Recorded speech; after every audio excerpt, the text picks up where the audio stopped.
Ever wonder how to get cool shots like this? And with that one singular clip, also get this and this angle? With a few key accessories, you can bring your viewer into the action on your bike trips and start flexing some creativity to share your story. It all started with this setup in one of my last videos. Insta 360 camera. I have like some sort of a clamp that goes here to here. It wasn't touching my bike before, but then every time I would bike, the Insta 360 sticks out quite a bit. With time, and with bumps, it would just start to go down. I ended up finding something to clip onto the bottom of the monopod, so it now leans on here. I had to record the audio on my phone, which was less than convenient. Then I had to stitch everything together in post, and it was just way too complicated. Which brings us to... I'm so excited. The last piece that I needed has finally arrived, and it is this piece right here. It's so well built. It even has these little holes, these little teeth marks on my clip of my microphone. This is not gonna go anywhere when I'm biking.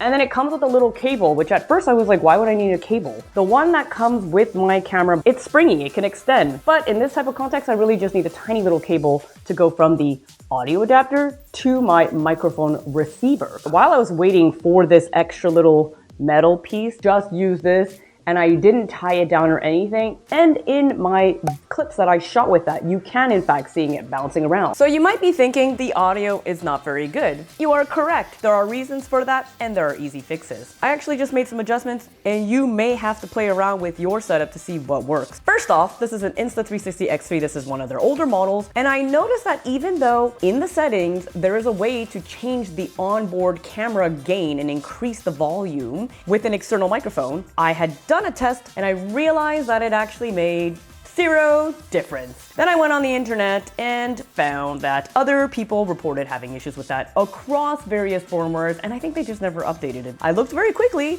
It seems like the X4 and X5 do not have that problem. The other thing is, on the Rode microphone, this is the V1, you can actually change the decibel levels. And if I change it right now, you're gonna see that the volume changes, even though I'm speaking in the same volume.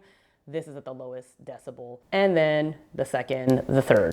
I was filming at the lowest for the longest time because I thought that would help with reducing interference that I would hear sometimes. I have now changed my setup a little bit. So the audio that you're hearing that's not that great is because I boosted it in my editing software, which is DaVinci Resolve Studio version, although I think the free version you can also boost it. That's like a very basic setting. And because I boosted it by 10, I'm taking audio that's not that great quality and boosting it. The last time I took my Insta360 camera and shot, and I did increase the decibel volume on my Rode Micro 2 Level 2 out of the 3, it sounded way better. It sounded like this.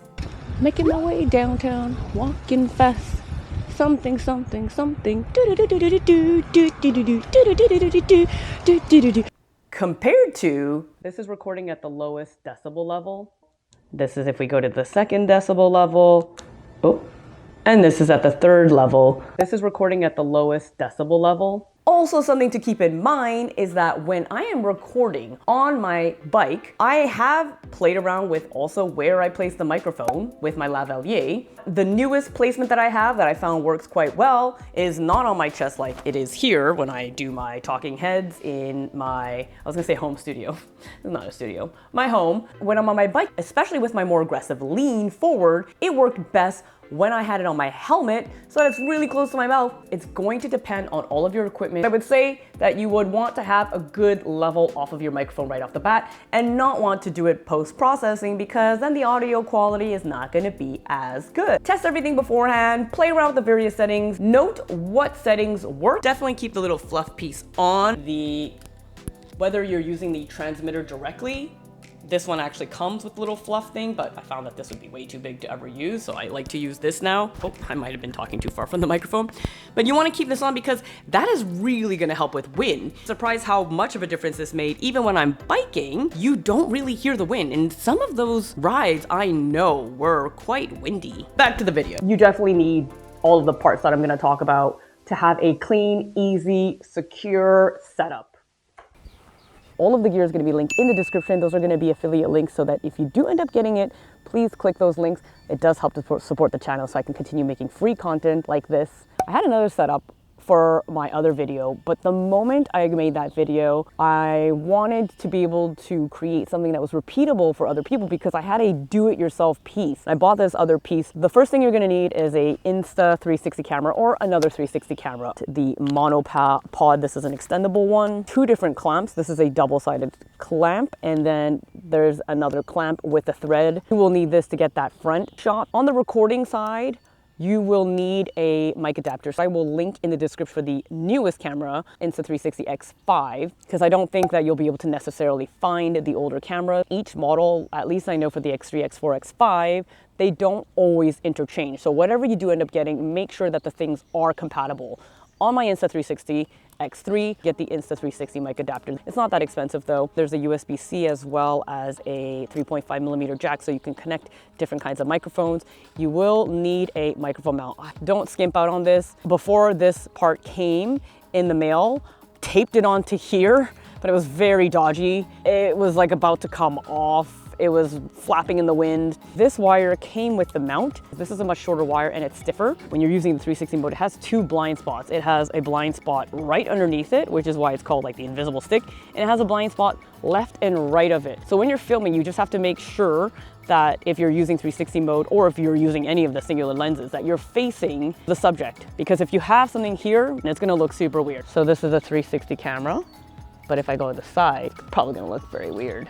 If I go to the bottom where the selfie stick is, I'm gonna mount it a few different ways to give you some ideas of some angles and shots that you can get with just these tools and these devices.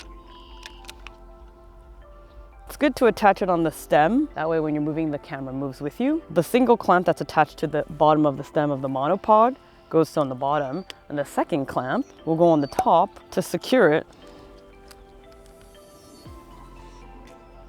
Now it's not going anywhere. And if you want to adjust the angle, you can loosen up these 2 pieces, the bottom ball head and then the double ball head, I guess. And you have a little bit of play here. Everything nice and secure when you find the angle you want.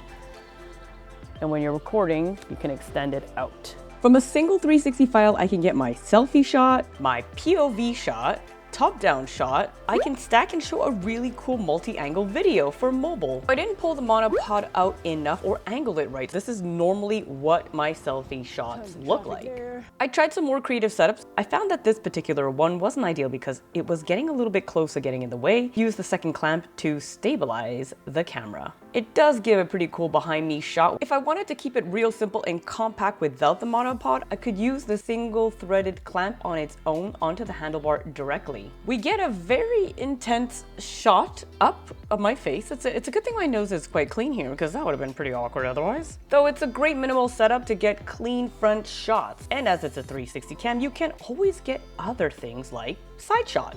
And with the single threaded clamp, I can stick the camera on all sorts of spots to get some really cool, immersive, in the action, creative shots like these ones.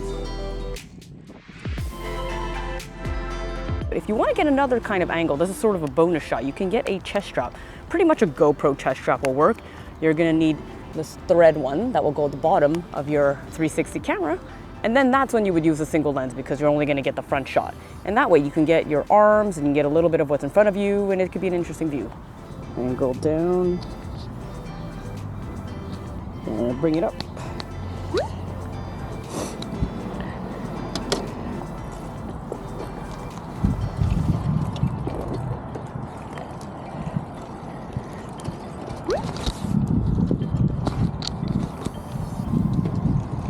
Now it's time to edit. You can edit on your phone on the Insta360, but I prefer doing everything on desktop. I just find I have more control. I think you also get more options on desktop. If you're doing really short clips though, go ahead and use the app. But if you're putting together a montage, a whole video, it's a lot easier, I find, on desktop. And I'm mixing and matching different cameras. For a 360 cam, you're going to have 3 different files. You're gonna have an LRV, and then 2 INSVs. The LRV is a very low quality preview file. For editing, you're going to take the INSV, and you need both because it's both lenses that combine together to create the 360 file. If you're using only one singular lens, that's basically like a GoPro. It is an action camera. It is one singular file, a .mp4. You see there's these 2 files right here for each lens. I only need to drag and drop one because it will associate with the other one. And now we have our 360 file. You can go around like this. Now you'll notice that it's a bit blurry when I do this. It's because I have the motion blur setting on, which I like to leave just because it looks really cool. But if not, you can see it's much clearer and crisper if I turn that off. You'll also notice that on my timeline here, there's already some tracking. It retains that information on the file, even though I've moved this file from my computer to my hard drive, it still retains it once I throw it back in. This is how I get my POV shots. This is me walking, for example. Let's say I want to have a clip here. I would put an in point, which is I, and then an out point for O. And I can do multiple things. I can keyframe it. And once I keyframe it, there's all sorts of other options for the field of view and various angles and such that you can really fine tune. Tiny Planet is this. You might have seen this when Insta360 cameras were a thing at the very beginning and everyone was doing this because it was so different and novel. So I could start there, let's say Center of the Universe, and then go here at another keyframe, choose to do linear, which is a more regular looking field of view, not too exaggerated, and then swap it here. So if I play that, it goes from here and then it slowly goes into the linear mode, which is really cool. That gives you lots of different options. You can also play around with the in and outs and the transitions and all of that for how smooth you want it to be in those movements. For tracking myself, you'll use the built-in tracker, deep track, and then circle here and start tracking. Let it do its thing. I'll just stop it. So here we now have options to play around with the angles and so zoom out or not, play around with the warping, play around with this if you need to fine tune it. Because I'm now centered, it's tracked me from this shot, I actually will use this to be able to get my front shot. But I can also use this to get my top shot. So with that one file, you can do all of that. There's also other things in the software like noise reduction, but I've played around with it and I'm not so crazy about the results, and I find I get better results in DaVinci Resolve, but that will really depend on the different softwares that you're using. This may be okay for you, and it could be also that the microphone itself has noise canceling. Then you will export your file and you can rename it to whatever you like. I've already created a preset. I would increase the bitrate to maximum. It will increase your file size, and I've set the resolution to 4K. And then I saved this so that in the future I can always just use the same one with the encoding format H.264, and it gives you an estimate. Once in a while I find that it messes up and it tells me it's like a 200 gigabyte file for a short clip. When that happens, I just close Insta360, reopen it, all of my tracking is there, everything is as I left it, and then I export it and it's no problem, and it's a much smaller file. I've noticed that does happen.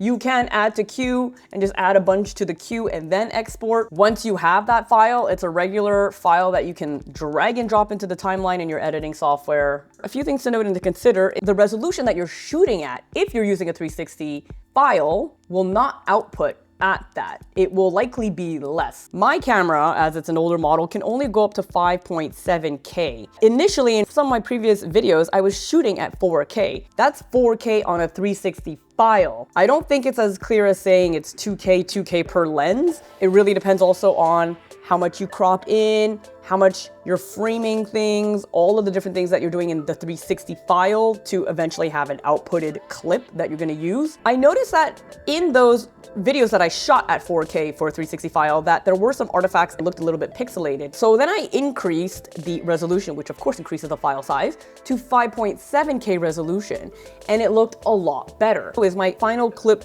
a 4K clear resolution? Not quite. Even though I am exporting at 4K, the file itself with all of the different zooming in and stuff is not going to be 4K. It can only do as much as it can with the data that it has that it's capturing.